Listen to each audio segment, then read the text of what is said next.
Now, we want to try to get people to join us. Of course we do. But it becomes a problem with talking to people who think that we aren't even worth having a conversation with. And tonight I'm going to talk to you a little bit about how you can have that conversation one-on-one, or you can have that conversation with a group like this. Either way. Now, why do I care? Because I haven't always been a libertarian. I grew up in New York City.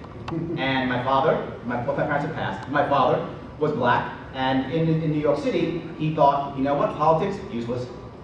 Didn't vote, didn't care. My mother was a German immigrant. Came over from Germany. Sie kommt aus Bad Homburg in Deutschland, for those who speak German. So yes, she came over here and she took over the politics of her area, which was very simple. Politics was very simple in my household. If you have a D by your name, you are golden. If you have an R, you're evil. Done! Again, politics easy. All Republicans are bad. So as I grew up in that household thinking, okay, politics is easy. Democrats are good, Republicans are evil. Ah, okay, oh great. But as I got older, I thought, it didn't make much sense. 17 years old, I joined the Marine Corps. The Marines that go off, and most of you may know, the Marine Corps is a very conservative branch of the armed services, right? So I began to think more conservatively. I started thinking, you know what? My commander-in-chief at the time, when I joined, was Ronald Reagan, and I think, you know what? Maybe this Republican thing is not so bad after all. Maybe my mom is wrong. Maybe she's wrong. So I began to think this is the right answer. The first time I can vote, 1988. That's the first time I can vote. I was 21 at the time. I'm like, okay, now I can vote. Life is good. I'm going to vote for George Bush. That's the man. Republican is great. Vote for George Bush.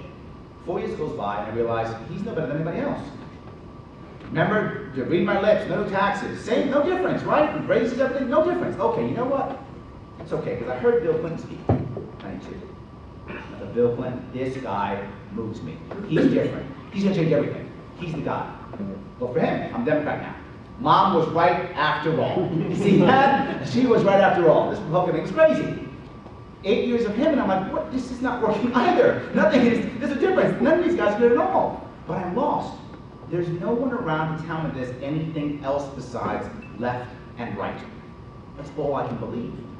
So what do? Nader. Nader was out there. Nader, he's the answer. He's different. He's going to make things work. Nader's the guy. I'll vote for him. Well, he can't get anywhere either. And I start realizing, oh, I have to read his policies. Ooh, that's a little different. Yeah, that's a problem. That's not going to work either. Just being anti-RD is not enough. But then I hear Obama speak. Obama, come on. He's black. He's new. He's young. Hope and change. This time I got it right. It's Obama. And that was a different idea. And all of a sudden I heard Gary Johnson speak. And when I heard Gary Johnson speak, I thought to myself, I don't have a mental disorder. I'm not crazy. There are people who think the way I do, just not in my city. But there are people who think the way I do. They exist. Boom, I became a libertarian. And that's when I realized that I was a libertarian. Back in '85, I was one.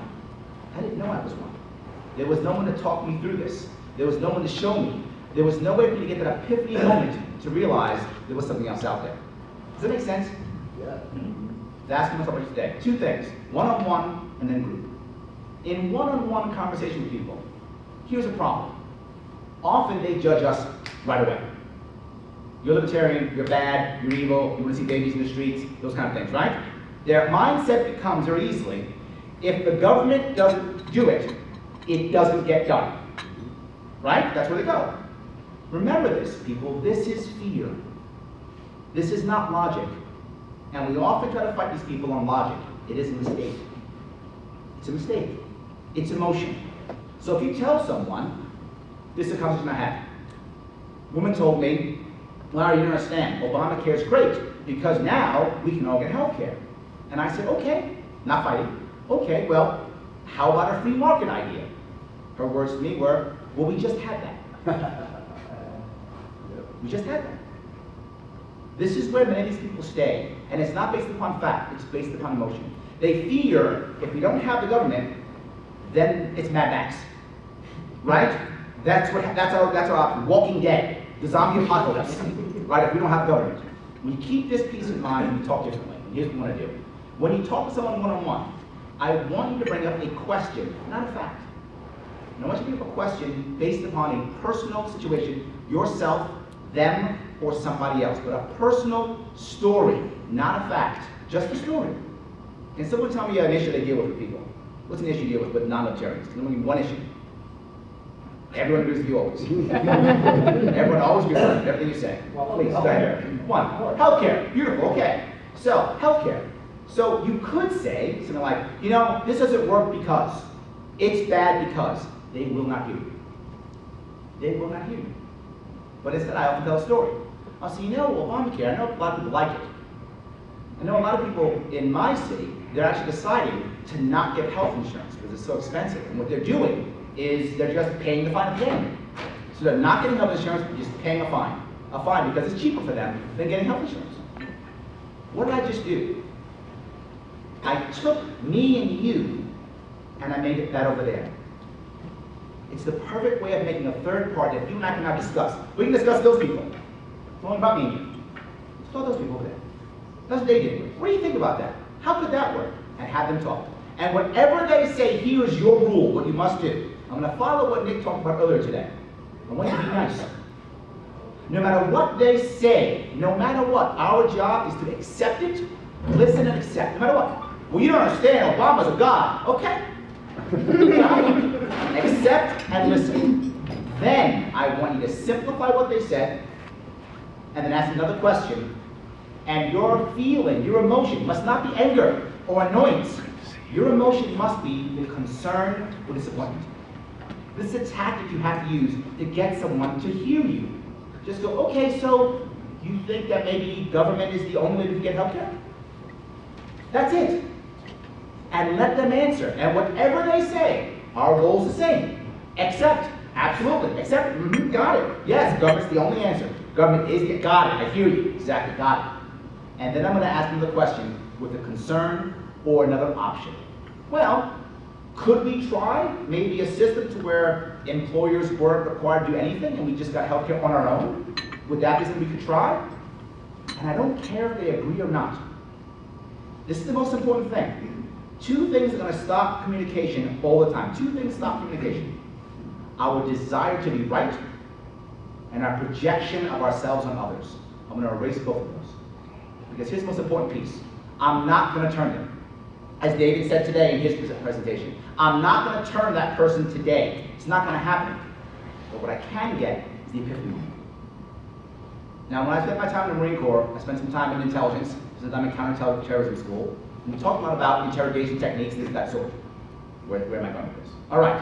In Korea, during the Korean War, some of the Koreans would, of course, capture some of our American Army officers, right? No Marine officers. Only Army officers, right? only Army officers. So they capture these Army officers, right? And they would interrogate them. And they would actually sit with them and say things like, look, I gotta tell you how awesome communism is, it's the best, it's great. There's a story of an officer who we told this story about 40 years later. He said, I looked at this Korean guy and I said, are you kidding me? I'm an East Coast West Pointer.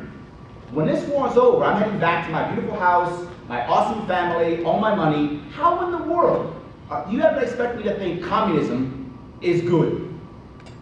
And the Chinese interrogator said, I don't have to get you to think that communism is good.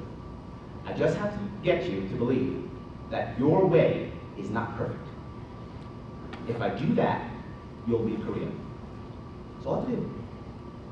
And our goal here, I don't have to get them to believe that the way to go is being a libertarian. I have to believe that their thought process is not perfect. If I make that crack and I get that epiphany, then they go, oh, I win. That's all I want. I want, you libertarians aren't evil. Or I'll take this, you're not evil. The rest of the libertarians are evil, but you're not. I'll take that. That still works. That's still a win. You're not evil. You may have a point. That's a win. When talking one-on-one, that is your win. And the goal is question, accept what they say. Question again, accept what they say, and then provide an option or concern. Because it's based on fear. If you provide no option, good or bad, doesn't matter. They fall into Mad Max, Walking Dead. Fear. Fear. Oh my God, no. Why do you think so many people are against, or are for, I should say, for raising the minimum wage, when very few people work for minimum wage? They're afraid. It's worry. It's fear. You give logical arguments and they go, I don't care. I don't want that. Get them to think, I'm not sure. Then what will happen is they will research on their own.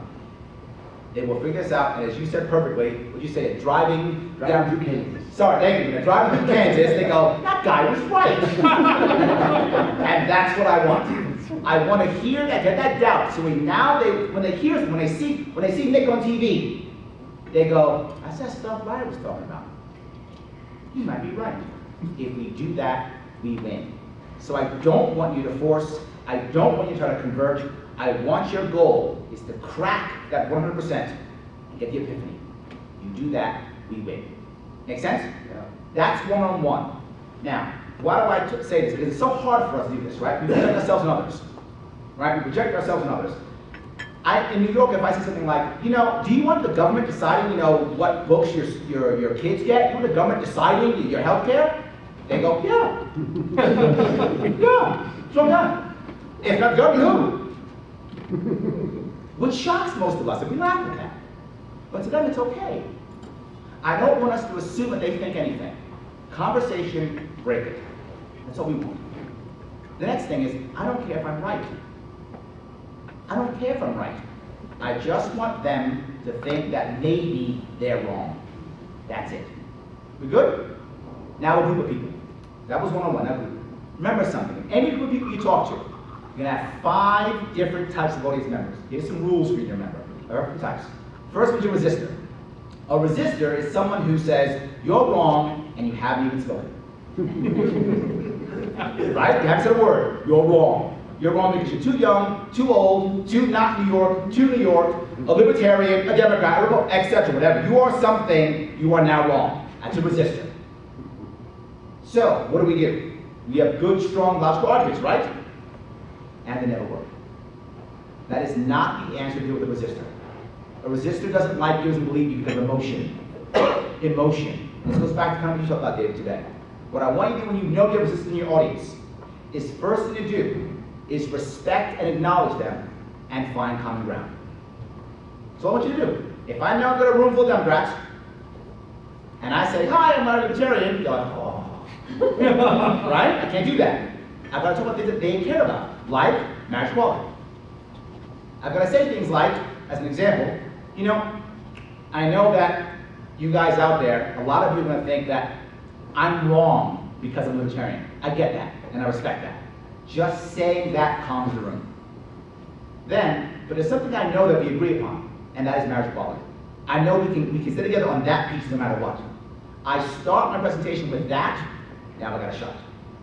My goal of the resistor is not converting them, it's bringing them to neutral. That's all I want. Because if I want a group to do something for me, my goal is consensus. And remember something, important distinction. Consensus is not everyone saying yes. Consensus is no one saying no. So if I get resistors to neutral, going, whatevs, that's a win. That's a win. So if I acknowledge them, they calm down. I love that. My second group of people is my disagreeers. These are people who think I'm wrong because of my argument. Right? They're actually hearing me. They think I'm wrong because my argument is incorrect. Those are easy. Now I can use facts, I can show pictures, I can show the data, and those people go, oh, makes sense. I love those people, they're fine, we're good with them. But the third part's neutrals. This is scary. Neutrals think, why bother? Nothing's wrong. Who cares? It's all good. Why am I here? Neutrals. Now if you want to churn them, there's a problem. They don't hear you. They think status quo is fine. Come on, we got Democrats and Republicans, all good. It's all good. How do you turn them?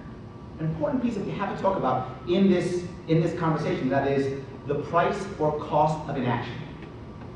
What happens if you maintain status quo? The problem is they think it's okay. Most of this country is right there. Voter apathy is proof of that, right? Voter apathy is proof of that. It's okay, it'll work. Whoever's president next year, I'm still fine. Who cares? Who owns Congress? All same thing. We have to let them know there's a price or a cost to inaction. We must have it early in our presentation. If we don't, do it late, they didn't hear it because they say neutral. They're on their phones. They don't care. So our first step in the presentation, acknowledging our resistors, finding common ground.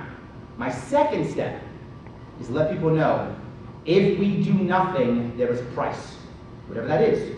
I pull the neutrals out. Huh? This matters? Put my phone away. I should pay attention to this guy. Then I give my solution, my argument, whatever my issue is, my problem, my concern. Here's the problem, here's going wrong. Here's the issue that's happening. Then my solution. And now I give them the request. Do this to change it. Do this. Because the other two people we have in that audience are my agreeers and my advocates. And my agreeers, we are great. They nod their head. Yeah, you are so right, Larry. Yeah, you are right. Now do something. I got a video to play. I'm not doing anything. I got to turn to advocates, which are people who will do something.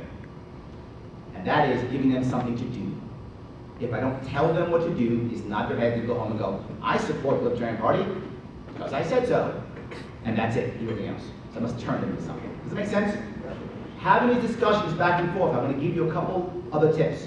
First thing is, whenever you start talking about facts, any facts you talk about, this percent, this number, that number, all good. But right behind that, you must give an anecdote, a story that supports those facts. It was Solomon who said, 1 million deaths is a statistic. 1 is a tragedy.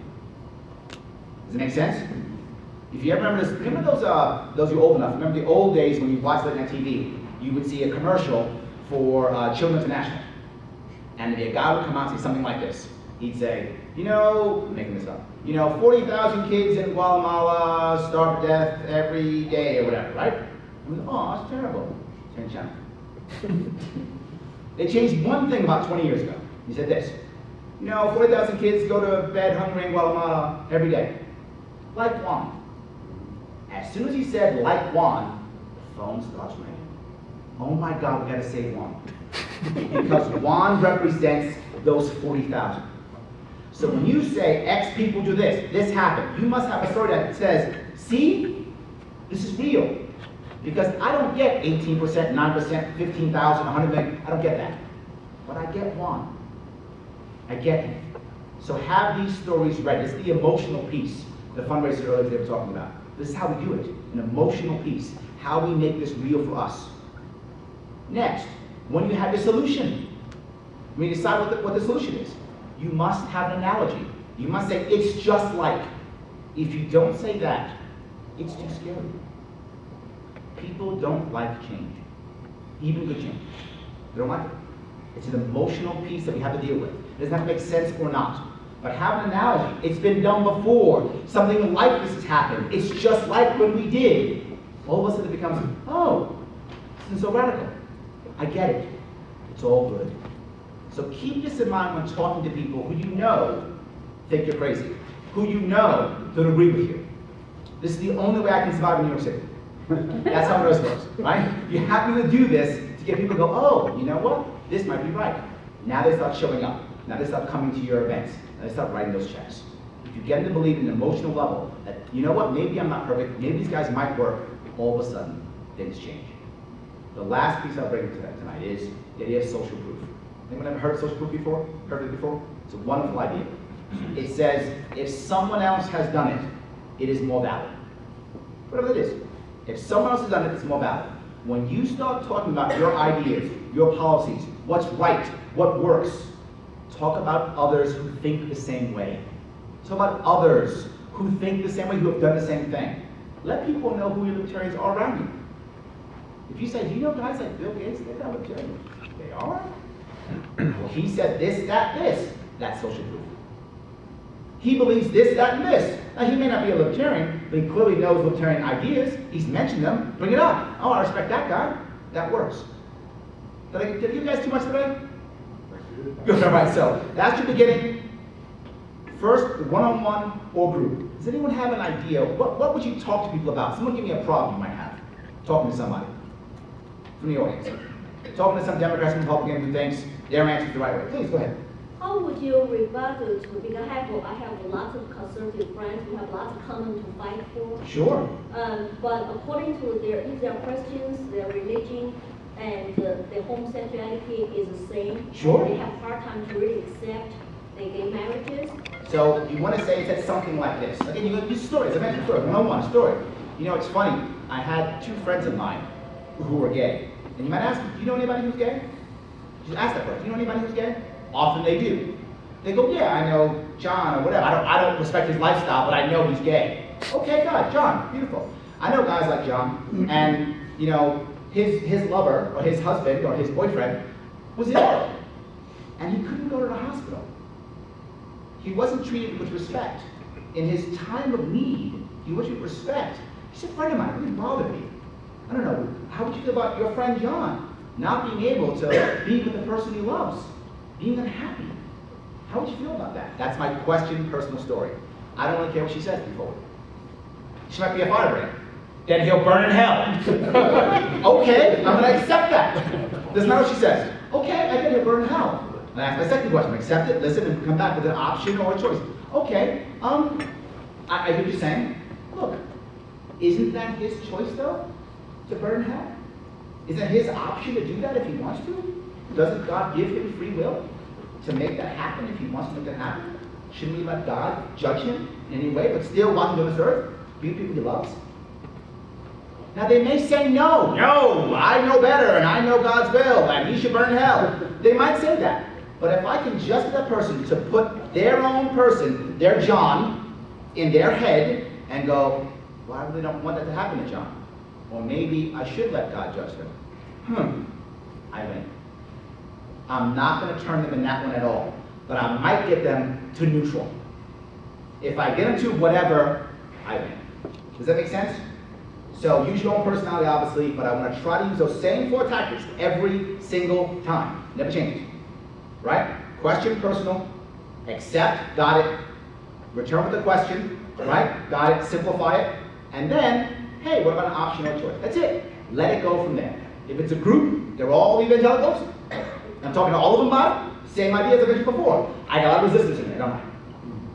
First thing I'm going to say is common ground. Right? First thing I'm going to do. Right, look, I get because libertarian, you guys might be upset because guys like me support equal marriage. We do. We absolutely do. Equal rights. We do.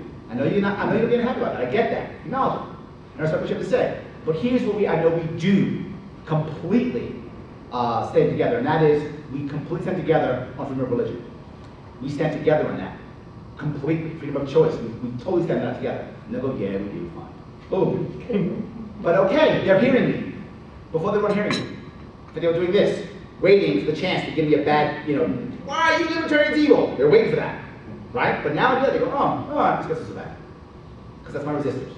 Now I'm going to say, if we don't do anything about this, here's my inaction, right? If we do nothing about this, you know what's going to happen? You'll lose control of it. You'll lose control of this issue completely. And it'll go further. And before you know it, they'll be infringing on your rights. On your rights of who you can worship with and how you can worship. They'll start pushing on your rights. That's what happens if you do nothing about this. You've got to keep liberty. They'll be, oh, yeah, okay, now I have to care. Right? Now I have to care now. Now that's the problem. The problem is right now, we have no real rules, no real laws, etc. Is my problem. My solution is allow people to do what they want, period. So allow them to do what they want. Let people do what they want to do and they'll pay the price. And if God wants to punish them in the afterlife, he will. He will. And it's their choice. That's my solution. And I'm going to give examples of this. John Jones, he had his boyfriend, girlfriend, this happened, she knows who your sister, your brother, examples. And then of course I'm going to give my analogy. This is just like the idea of, and give some analogy that matches. And at the end, tell me what you should do. So what you should do, you should accept that libertarians match with you about 95% of the time. You should vote libertarian. Does that make sense? 95%? I made it up. I don't know. Whatever. You know what it is. Whatever. Okay. Does that answer your question? Yes, thank you. I think the personal example, emotional connection Yes. is very important. 100%. Now look, this is what we have to realize. The people who we laugh at, call names, whatever the case may be, these are our brothers and sisters. They're our fellow Americans. And we need them to change this country. We have to have them. So we can't be mean. We've got to be nice and open. This is the long run. Right? This is a long run. This is not tomorrow. This is years before we get them all to come to us. But they are coming to us. They've even said so, right? They're coming to us. So we've got to help them along. Being nice and bring them aboard.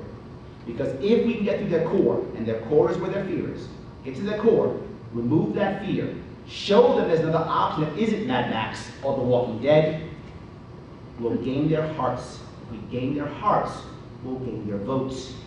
and we'll change America. Thank you.